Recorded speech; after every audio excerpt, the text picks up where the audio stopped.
Hello, this is a content review and advisory for the book Speaker for the Dead by Orson Scott Card. This is book 2 in the Ender's Game series. It's a sci-fi story. This one is more focused towards adults than for kids, so it's not really content-wise, it's more of themes and ideas, so it requires a bit more deeper reading and understanding just throughout for the storytelling. So the story focuses on colonizing worlds, and there's one main world that is the focus. And Ender from the Ender's Game book is Speaker for the Dead, and he travels to different people on different planets and colonies as a speaker for the dead, which means he brings light and truth to the stories of someone who has died. So it brings some interesting topics of valuing truth and seeking out truth and bringing that to light. And when he goes out and travels and talks to different people, there's different lies and stories he has to uncover, and just really shows the value of uncovering lies and showing truth, which is really cool. And another big topic of focus is the relationships between alien species, and when do you consider an intelligent species as a friend, and when do you consider them an enemy, and just it explores those ideas and relationships, which is a really cool to dig into and understand. So we get a lot of ideas and conversations relating to those topics. The book also explores into topics of religion, Catholicism being the main one.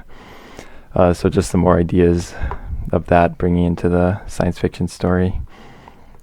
So this makes it more of a thought-provoking story compared to more of an adventure story as the original Ender's Game book was.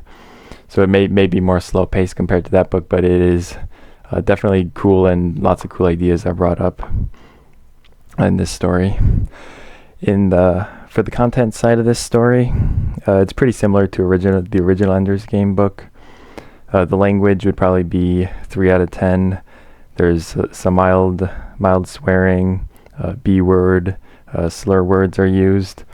There's less childish talk and joke and slurring compared to the first book, but there may be more of the mild swearing compared to the first book. For violence, there's some violence, killing throughout the story.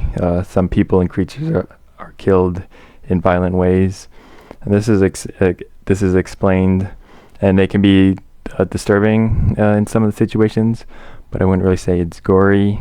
It's maybe more of like a medical description, so it feels more like a medicalized rather than gory violence, and it's not super gory, so I would probably say violence is a 4 out of 10. There's also some situations with domestic abuse topic, but overall for violence, not super bad.